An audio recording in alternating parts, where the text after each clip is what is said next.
What is up, everybody? Welcome back. Tonight I have a special video for you. Tonight I'm going to be reading you a Christmas story. I've never done this before, all because of the fact that I'm nervous to mess up the reading on the camera. Yeah, sad, right? I know, pathetic, but yeah, I'm gonna try it anyway, and if I mess up, we'll just laugh together while I rewatch this while I'm editing. The thing is, I'm not saying I'm a bad reader, but I feel like the camera's gonna make me nervous, even though I've recorded like 1,000 videos already. But tonight we're gonna be reading How the Grinch Stole Christmas, Dr. Seuss. This is the only Christmas book I had, so we're going with it, right? Right.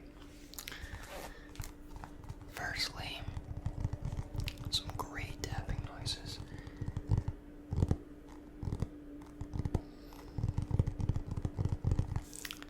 Jolly tapping noises. Anyway, should we start? We should. Anyway, guys, How the Grinch Stole Christmas.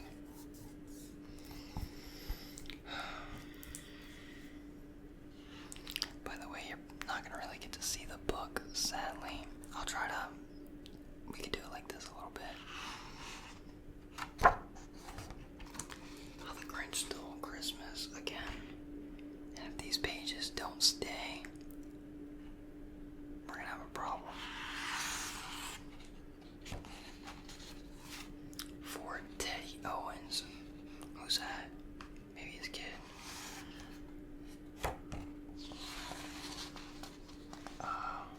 We skipped ahead. Don't look at the spoilers. Are you ready? Yeah, me too. Every who down in Whoville liked Christmas a lot. Look at that. Just so you guys can know that I didn't mess that up.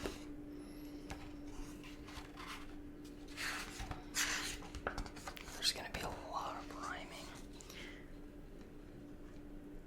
But the Grinch, who lived just north of Whoville, did not.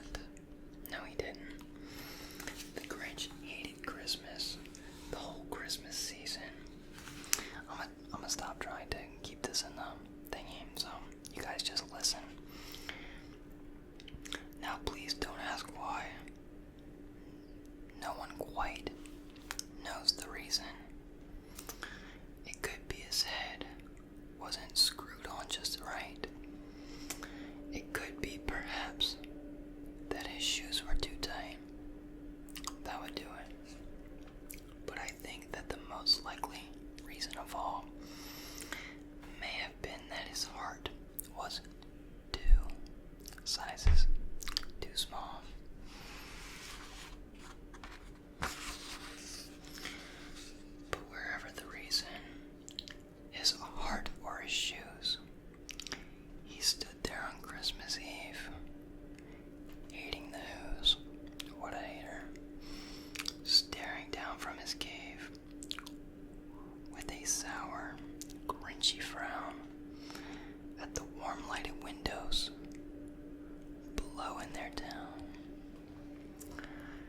For he knew every who down in Whoville beneath was busy now hanging a mistletoe wreath. A lot of kissing going on there. I'm kidding, children. No kissing going on. And they're hanging their stockings. He snarled with a snare. Tomorrow is Christmas. It's practically here. Then he growled with his Grinch fingers, nervously drumming. I must find some way to stop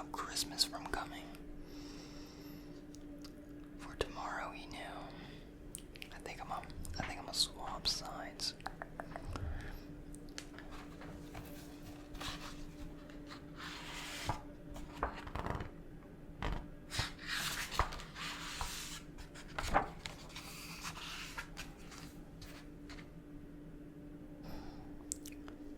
And the Who girls and boys would wake bright and early.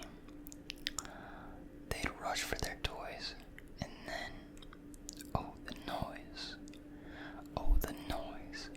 Noise, noise, noise. That's one thing he hated. The noise, noise, noise, noise.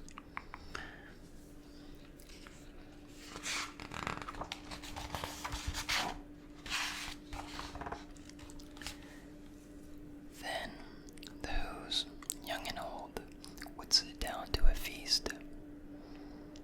And they'd feast, and they'd feast, and they'd feast, feast, feast, feast. They would feast on Who pudding and rare Who roast beef, which was something the Grinch couldn't stand in the least.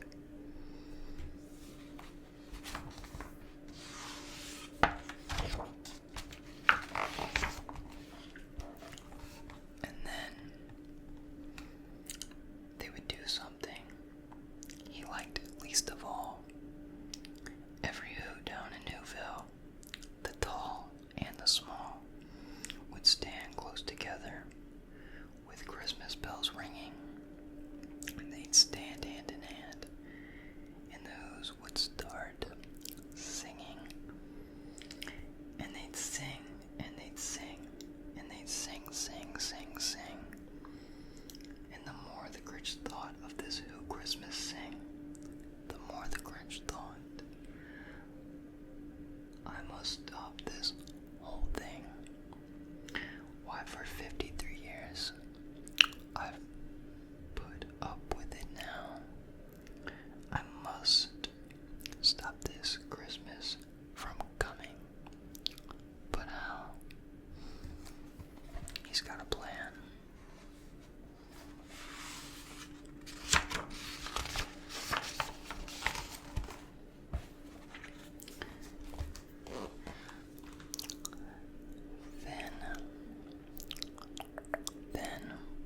Then he got an idea, an awful idea. The Grinch got a wonderful, awful idea. I bet he did.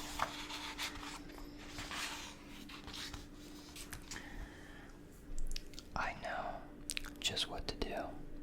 The Grinch laughed in his throat, and he made a quick Santa Claus hat and a coat.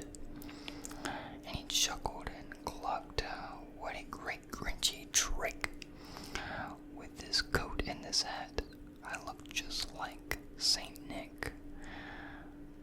Except for the fact that he's green, but all I need is a reindeer. The Grinch looked around, but since reindeer are scarce, there was none to be found. Did that stop the old Grinch? No, the Grinch simply said, if I can't find a reindeer, I'll make one instead.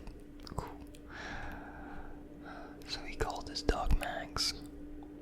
Then he took some red thread and he tied a big horn on the top of his head. It's getting intense.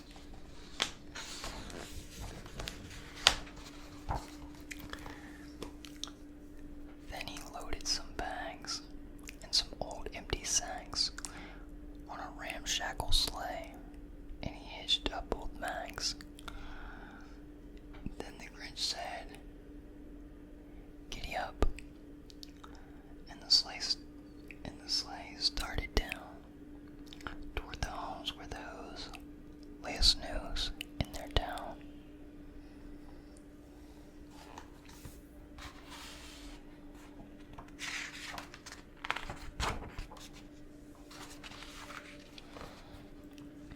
All their windows were dark. Quiet snow filled the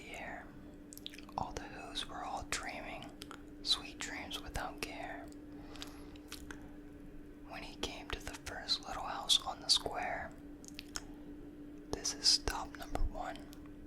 The old Grinch Claus hissed, and he climbed to the roof, empty bags in his fist. Then he slid down the chimney, a rather tight pinch. But if Santa could do it, then so could the Grinch. He got stuck only once, for a moment or two. Then he stuck his head out of the fireplace, flew, where the little stockings all hung in a row. These stockings, he grinned, are the first things to go. Ouch.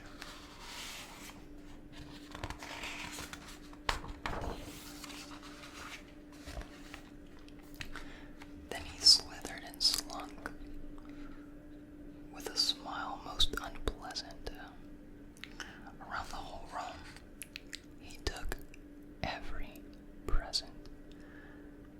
Pop guns and bicycles, roller skates, drums, checkerboards, tricycles, popcorn, and plums. Ooh.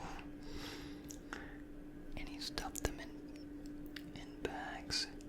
Then the Grinch, very nimbly, stuffed all the bags, one by one, up the chimney.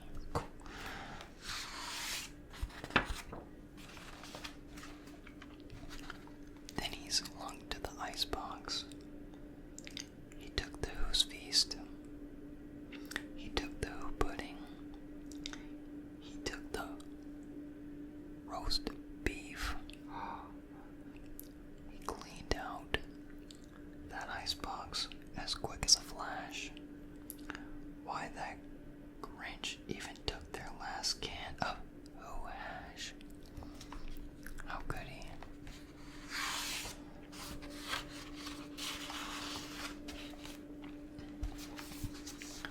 I'm gonna switch hands. My arm's getting tired, but then he stuffed all the food up the chimney with glee. And now the Grinch, grin the Grinch, I will stuff up the tree. See, that was probably one of my first mess ups. You guys quote that.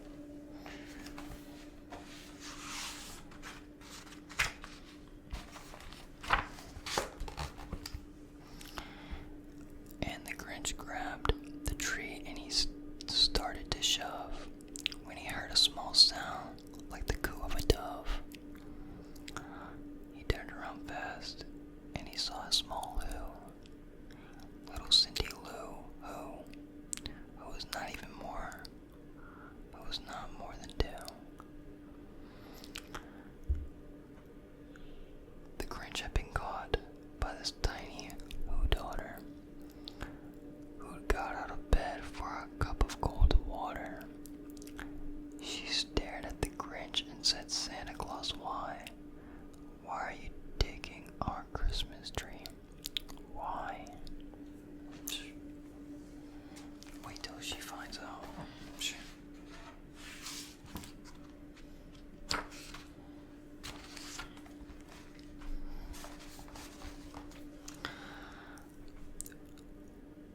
But you know, that old Grinch was so smart and so slick.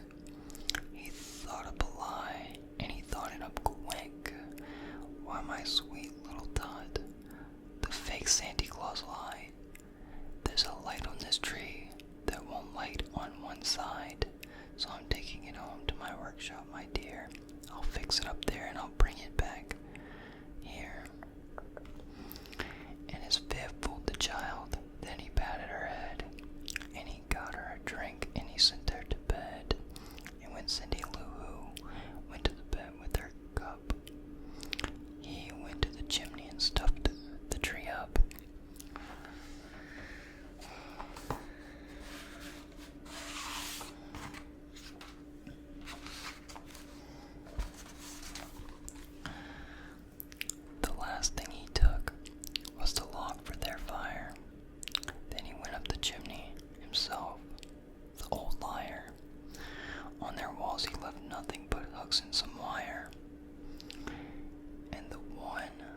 speck of food that he left in the house was a crumb that was even too small for a mouse.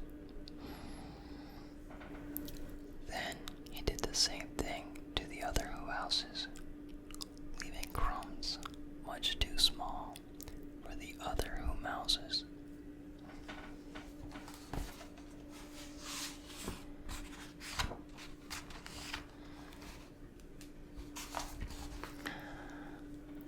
It was a quarter past dawn, all the Who's still abed, all the Who's still a snooze, when he packed up his sled. Packed it up with their presents, the ribbons, the wrappings, the tags and the tinsel, the trimmings, the trappings.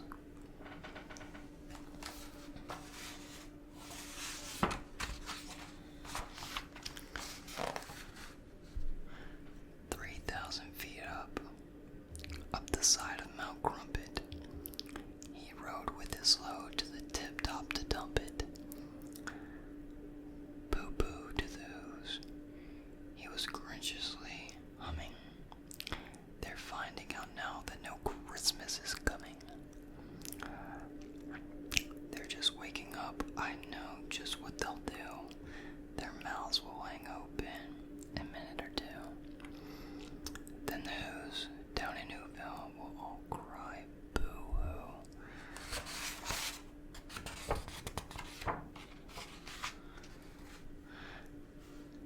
That's a noise," grinned the Grinch, "that I simply must hear." So he paused, and the Grinch put his hand to his ear, and he did hear a sound rising over the snow. It started in low, then it started to grow.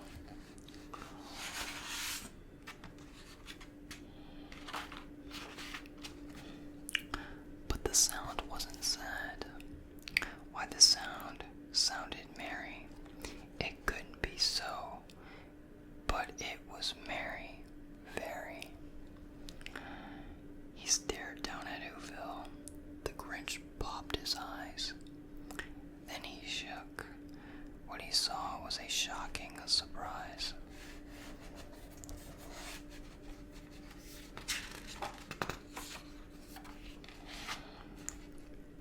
Every Who down in Whoville, the tall and the small, was singing without any presents at all.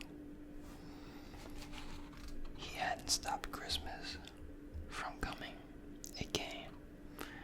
Somehow or other, it came just the same.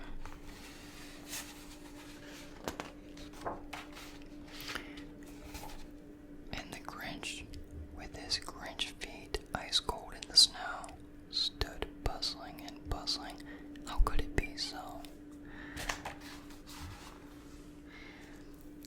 It came without ribbons. It came without tags. It came without packages, boxes or bags. And he puzzled 3 hours till his puzzler was sore. Then the Grinch thought of something he hadn't before. Maybe Christmas, he thought, doesn't come from a store. Maybe Christmas perhaps means a little bit more. Now he's getting into the spirit.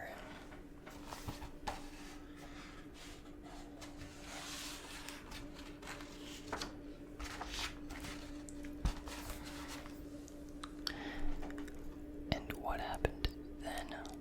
Well, in Whoville, they say that the Grinch's small heart grew 3 sizes that day, and the minute his heart didn't feel quite so tight, he whizzed with his load through the bright morning light, and he brought back toys and the food for the feast. And what did he do?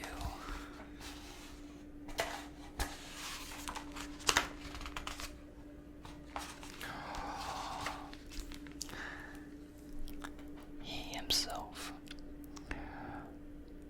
the Grinch, carved the roast beef. Oh, beast, my bad. I don't get why he says beast. But the end, guys. That is the end to How the Grinch Stole Christmas. I had a few mess ups, but nothing too major. So I hope that you're asleep, and I'll catch you later. I'm kidding, guys, but anyway, I hope that you all sleep well. This video was quite different, but I hope you enjoyed it. If you liked the reading, I might consider doing another video later down the line, but anyway. I know it's not Christmas yet, but I'm wishing you a Merry a Merry Christmas, and a Happy New Year. I hope you all sleep